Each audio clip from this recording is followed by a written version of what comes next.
आज हम इस वीडियो में देखेंगे रेलवे का आविष्कार कैसे हुआ।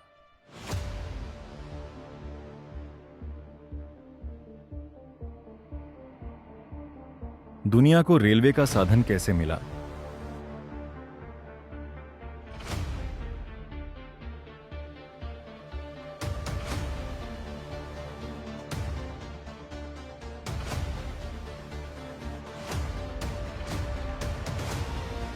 यह वीडियो आपके लिए बहुत ही लाभदायक होने वाला है। इस वीडियो को लास्ट तक देखें और जानें रेलवे का आविष्कार कैसे हुआ था।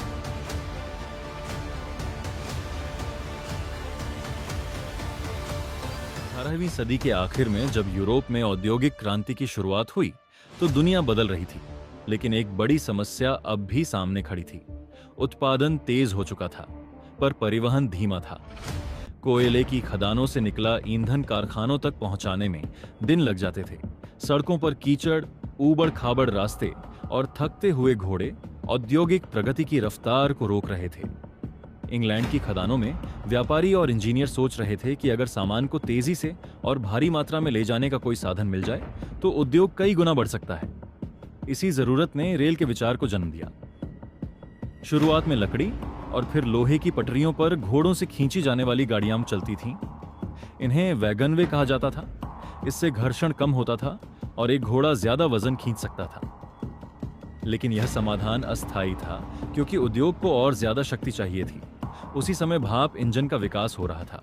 थॉमस न्यूकोमेन और जेम्स वॉट जैसे आविष्कारकों ने स्थिर भाप इंजन बनाए, जो पानी पंप करने और मशीनें चलाने के काम आते थे, पर ये इंजन भारी और एक जगह स्थिर रहते थे। सवाल था कि क्या भाप की शक्ति को पहियों पर रखा जा सकता है। इसी प्रश्न का उत्तर खोजने निकले कॉर्नवॉल के इंजीनियर रिचर्ड ट्रेविथिक, जिन्होंने उच्च दाब भाप इंजन पर प्रयोग किए और 1804 में पहली बार एक भाप चालित इंजन को लोहे की पटरियों पर चलाने में सफलता पाई। यह मानव इतिहास का निर्णायक क्षण था, क्योंकि पहली बार किसी मशीन ने खुद की शक्ति से रेल पर गति प्राप्त की। हालांकि यह प्रयोग पूरी तरह सफल नहीं था। इंजन बहुत भारी था, पटरियां टूट जाती थीं और व्यावसायिक रूप से यह मॉडल टिकाऊ साबित नहीं हुआ। निवेशकों का भरोसा डगमगा गया और ट्रेविथिक को आर्थिक कठिनाइयों का सामना करना पड़ा। लेकिन विचार मर नहीं गया, क्योंकि जरूरत जिंदा थी। खदान मालिकों को अब भी तेज और शक्तिशाली परिवहन चाहिए था। इसी पृष्ठभूमि में इंग्लैंड के नॉर्थम्बरलैंड क्षेत्र में एक साधारण परिवार में जन्मे जॉर्ज स्टीफेंसन ने मशीनों के साथ काम करते हुए यह समझा कि भाप इंजन को व्यावहारिक और भरोसेमंद बनाया जा सकता है। उन्होंने औपचारिक शिक्षा बहुत कम पाई थी, पर आत्म अध्ययन और अनुभव से वे कुशल मैकेनिक बन चुके थे। 1814 में उन्होंने अपना पहला सफल लोकोमोटिव बनाया, जो खदानों में कोयला ढोने लगा। यह मॉडल पिछले प्रयोगों की तुलना में अधिक स्थिर और उपयोगी था। स्टीफेंसन ने पटरियों की गुणवत्ता सुधारने, पहियों की बनावट बदलने और इंजन की संरचना मजबूत करने पर विशेष ध्यान दिया। उनका मानना था कि केवल इंजन ही नहीं, बल्कि पूरी रेलवे प्रणाली का विकास आवश्यक है। यही सोच उन्हें अलग बनाती है। 1825 में जब इंग्लैंड में स्टॉकटन एंड डार्लिंगटन रेलवे का उद्घाटन हुआ, तो स्टीफेंसन के इंजन ने सैकड़ों यात्रियों और भारी माल के साथ सफल यात्रा की और दुनिया ने पहली बार सार्वजनिक रेलवे का अनुभव किया। यह केवल तकनीकी उपलब्धि नहीं थी, बल्कि आर्थिक क्रांति का संकेत था, क्योंकि अब उद्योग, बाजार और शहर एक नई गति से जुड़ सकते थे। 1830 में लिवरपूल एंड मैनचेस्टर रेलवे की शुरुआत ने साबित कर दिया कि रेलवे केवल खदानों तक सीमित नहीं, बल्कि आम जनता और व्यापार दोनों के लिए उपयोगी है। इस लाइन पर स्टीफेंसन के बेटे रॉबर्ट द्वारा विकसित रॉकेट इंजन ने गति और दक्षता का नया मानक स्थापित किया।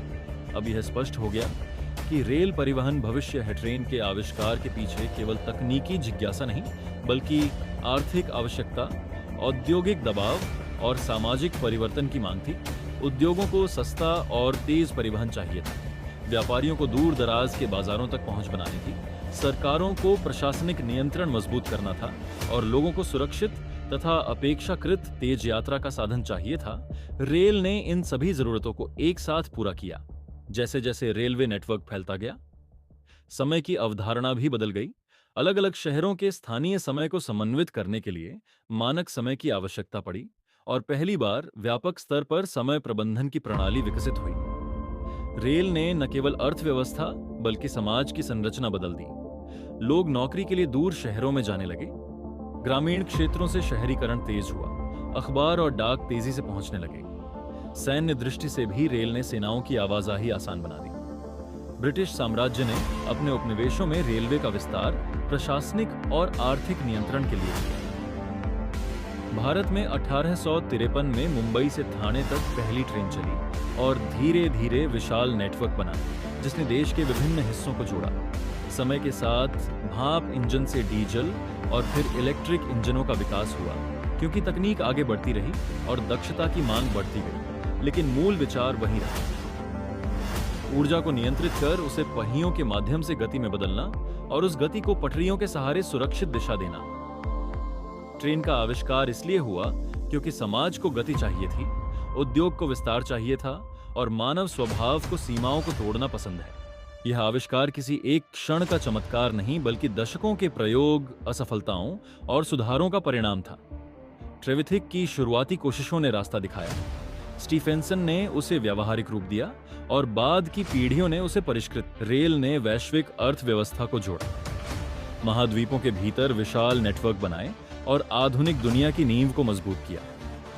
आज जब हाई स्पीड ट्रेनें सैकड़ों किलोमीटर प्रति घंटे की रफ्तार से दौड़ती हैं, तो उनके पीछे 2 सदियों की इंजीनियरिंग, नवाचार और मानवीय दृढ़ता की कहानी छिपी होती है। ट्रेन का आविष्कार केवल एक मशीन का निर्माण नहीं, बल्कि ऊर्जा, धातु विज्ञान, मैकेनिक्स और संगठनात्मक कौशल का संगम था। यह उस युग का उत्तर था जब उत्पादन की शक्ति बढ़ चुकी थी, पर परिवहन की गति पीछे थी, और जब भी इतिहास में उत्पादन और परिवहन के बीच असंतुलन पैदा होता है, नई तकनीक जन्म लेती है। रेल उसी असंतुलन का समाधान थी। इसलिए जब हम पूछते हैं कि ट्रेन का आविष्कार कैसे और क्यों हुआ, तो उत्तर मिलता है कि यह औद्योगिक क्रांति की अनिवार्य संतान थी। भाप की शक्ति को पहियों पर रखकर मानव ने दूरी, समय और व्यापार की सीमाओं को नया आकार दिया, और यही वह क्षण था जब दुनिया वास्तव में चल